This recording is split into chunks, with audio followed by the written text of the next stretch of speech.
Queen Elizabeth II wasn't just the sovereign of state affairs, she was the undisputed Queen of Tiara. With a vast collection of tiara at her beck and call, Her Majesty played a glittering game of royal diplomacy. But behind every sparkle was a story: who got to borrow and who scored a permanent spot in the royal jewel rotation. In today's video, we'll explore the politics of Queen Elizabeth II's tiaras. Meander Tiara, 1903. The Meander Tiara was a wedding present given to Princess Alice of Battenberg by Prince Andrew of Greece and Denmark. It had a classical Greek key pattern. A center diamond encased in a laurel wreath, signifying triumph and immortality, highlights its geometric Greek key pattern. Andrew and Alice had 5 children, including their only son, Prince Philip, future consort to Queen Elizabeth II. By the time Prince Philip married Princess Elizabeth in 1947, his family was destitute. Despite her struggles, Princess Alice managed to give her future daughter-in-law one of her most valuable possessions, the Meander Tiara. The tiara has been worn often by Princess Anne, the daughter of Queen Elizabeth II, who never wore it herself. The Meander Tiara's tradition in the British royal family was carried on in 2011 when Princess Anne's daughter Zara Phillips wore it to her wedding to Mike Tyndall. Delhi Durbar Tiara, 1911.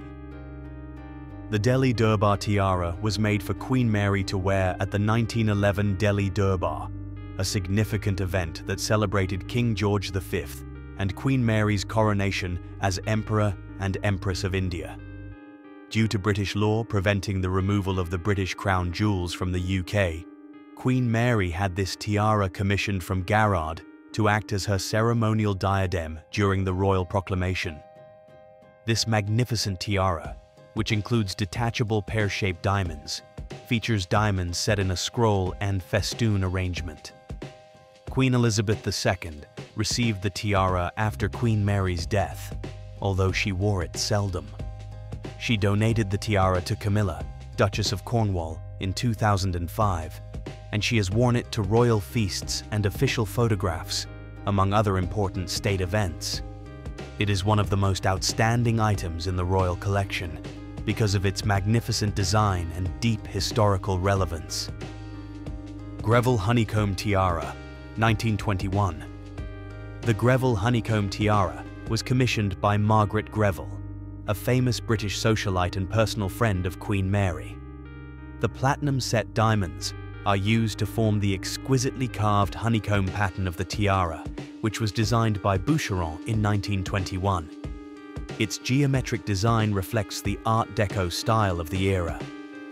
Margaret Greville left her enormous jewelry collection to the Queen Mother after she died in 1942. Throughout her life, she was frequently spotted wearing the tiara, which became one of her hallmark accessories. Queen Elizabeth II received the tiara upon the death of the Queen Mother in 2002.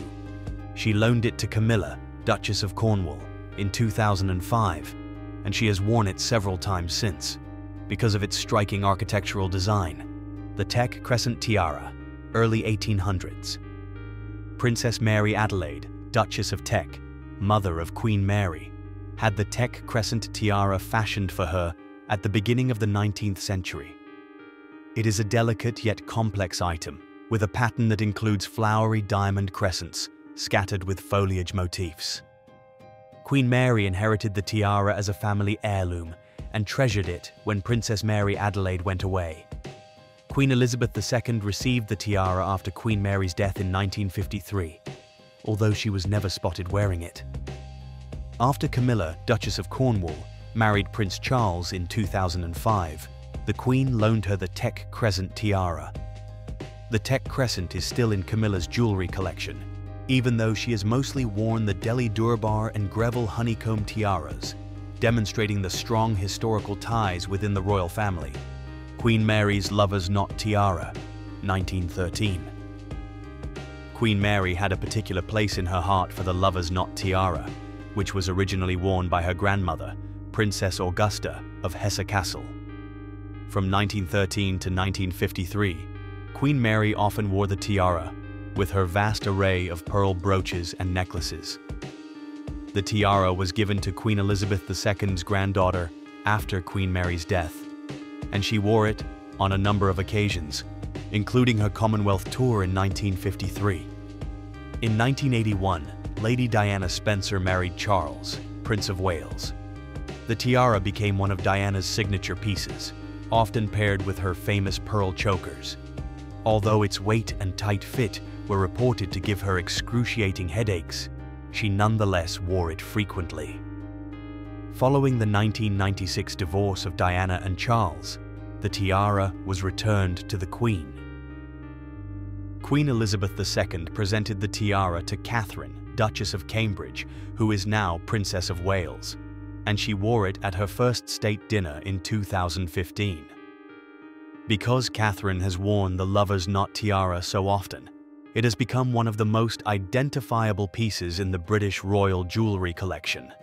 Queen Mary's Fringe Tiara, 1919. In 1919, Queen Mary hired Garrard and Company to design this exquisite fringe tiara using diamonds from a bridal present she had gotten from her grandmother, Queen Victoria, in 1893. The design has a royal yet modern appearance thanks to 47 vertical diamond spikes set in a sunburst pattern that alternates between tapered and shorter bars. Because of its ingenious design, the tiara may be worn as a necklace, a custom common to many Edwardian royal jewels. Queen Mary frequently wore the fringe tiara from 1919 to 1936, accessorizing it with her many diamond necklaces and brooches for formal occasions. She passed the tiara in 1936 on to her daughter, Queen Elizabeth, the Queen Mother. The tiara was worn as something borrowed by the future Queen Elizabeth II on November 20th, 1947, when she married Prince Philip. When the princess was getting dressed, the tiara unexpectedly snapped in two. Luckily, Garrard had his court jeweler nearby. Police swiftly led him to his workshop, where he was able to fix it in time for the ceremony. Later in life, the nervous bride was able to humorously tell the story. The tiara was then borrowed by Princess Anne, the Queen's only daughter, for her November 14th, 1973, wedding to Captain Mark Phillips. Princess Beatrice honored her grandma in 2020 by donning the tiara for her nuptials with Edoardo Mapelli Mozzi. To date, Queen Mary's fringe tiara remains a symbol of continuity, tradition, and love within the British royal family. Emerald Kokoshnik Tiara, 1919. The Emerald Kokoshnik Tiara is a stunning item inspired by Russian Kokoshnik-style headdresses, a classic Russian women's headpiece that gained popularity among royal families in the late 1800s. This piece was made in 1919 for Dame Margaret Greville, a wealthy socialite, philanthropist, and close confidant of Queen Mary. When Dame Margaret Greville passed away in 1942 at the age of 78, she left most of her jewels to her close friend, Queen Elizabeth. This included the Emerald Kokoshnik Tiara and a diamond necklace believed to have once belonged to Marie Antoinette. Soon enough, the tiara became part of the Queen Mother's collection, and she passed it to her daughter, Queen Elizabeth II. In 2018, Princess Eugenie of York wore the Emerald Kokoshnik Tiara on her wedding day to Jack Brooksbank. Her bridal ensemble was enhanced by the tiara, which attracted attention due to its exquisite design and deep emerald hue. Lotus Flower Tiara, 1923. The Lotus Flower Tiara was made for Queen Elizabeth, sometimes known as the Queen Mother, utilizing a necklace that was given to her at her wedding by her husband, King George VI. Queen Elizabeth was the first to wear the tiara, which gained popularity as a stylish and iconic accessory in the 1920s and 1930s. In 1993, Princess Margaret's daughter-in-law, Serena, wore the tiara to her wedding after Queen Elizabeth II gave it to her, further solidifying its place in the family's history. After the Queen Mother passed away in 2002, Queen Elizabeth II received the tiara, which is currently in the royal collection. The fact that Catherine Middleton, now known as Catherine, Princess of Wales, has worn the lotus flower tiara on several occasions, including her 2011 wedding to Prince William, guarantees its legacy as a cherished piece of royal heritage. Queen Mary's Diamond Bandeau Tiara, 1932. The Queen Mary's Diamond Bandeau Tiara is an Art Deco-inspired tiara, containing diamonds set in 11 flexible pieces with pierced, interlacing ovals. The tiara is flexible and pleasant to wear because of its design. The tiara, which Queen Mary ordered in 1932, was intended to include a brooch from the County of Lincoln in the middle, which she had gotten as a wedding present in 1893. This Art Deco bandeau became one of Queen Mary's most recognizable items since she wore it frequently. After Queen Mary passed away in 1953, the tiara was inherited by Queen Elizabeth II.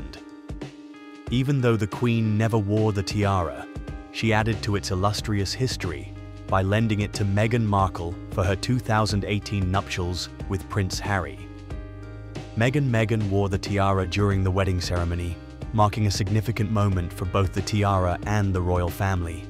Halo Tiara, 1936. The Halo Tiara was a 13th anniversary gift from the Duke of York to his wife Queen Elizabeth, the Queen Mother, in 1936. Its design features a rolling cascade of 16 scrolls set with 739 brilliant diamonds and 149 baton diamonds. The tiara's delicate and elegant look is a great representation of elegance and eternal beauty because of the complex flowing scrollwork.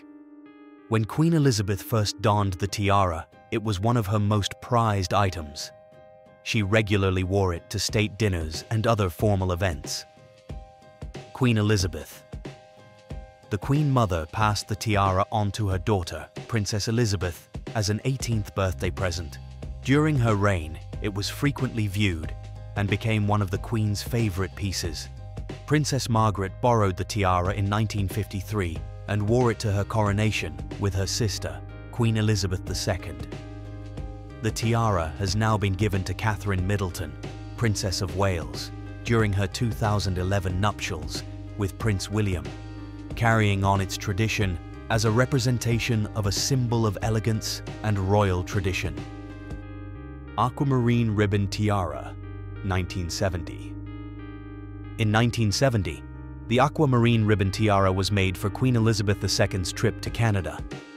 5 aquamarines encircled by diamond ribbon pieces give the design a delicate flowing look that mirrors the ribbon-like components. After the Brazilian Aquamarine Tiara, the tiara pays further homage to the Queen's passion for aquamarines.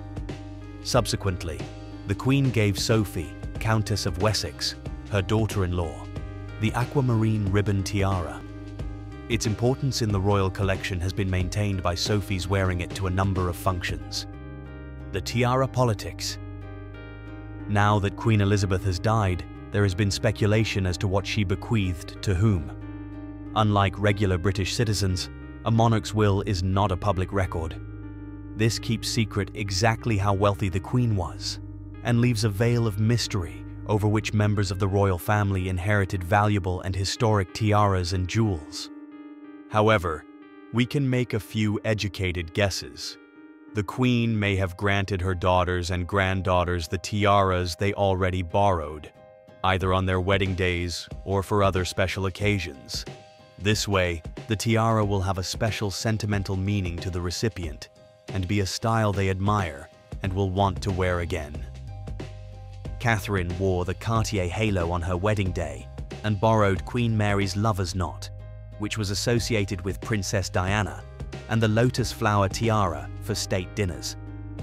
As a future Queen consort who attends far more events requiring a tiara, it makes sense for her to be granted more tiaras than other family members. Meghan wore Queen Mary's bandeau on her wedding day. Princess Anne wore Queen Mary's fringe at her wedding, but so did Beatrice, so this tiara may be a point of contention. Eugenie wore the Greville Emerald Kokoshnik tiara.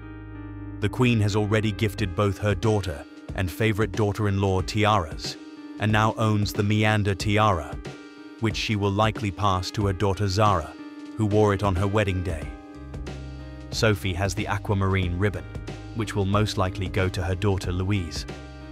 However, rather than gifting her daughter-in-law Camilla a tiara, she made her a lifetime loan of 3: the Delhi Durbar, Greville Honeycomb, and Teck Crescent. As the new queen consort, Camilla will need a variety of tiaras, but the queen would not have wanted her to own one that she might pass outside the royal family to her daughter Laura. The downside of receiving one of these historic stunners is that it will come with a 40% estate tax bill, as these diamond jewels are worth millions. That could put a princess back a pretty penny. Therefore, it is possible that all or most of the tiaras will be willed to King Charles sans tax and remain part of the royal collection. This way, royal family members may request to borrow them for special occasions without footing the tax bill. Of course, that means King Charles holds the keys to the jewelry box, and he has been notably stingy about granting allowances and titles to his siblings and their children, even going against his parents' wishes. So, it's possible the Queen did grant tiaras or other valuable mementos as her final way of making sure her loved ones were looked after. The only way we'll ever know for sure is if royals make statements about which gems they received, or the ensuing family drama. Which of these tiaras speaks personally to you, or have you ever dreamed of wearing them? Let us know in the comments. Don't forget to subscribe to this channel and like this video.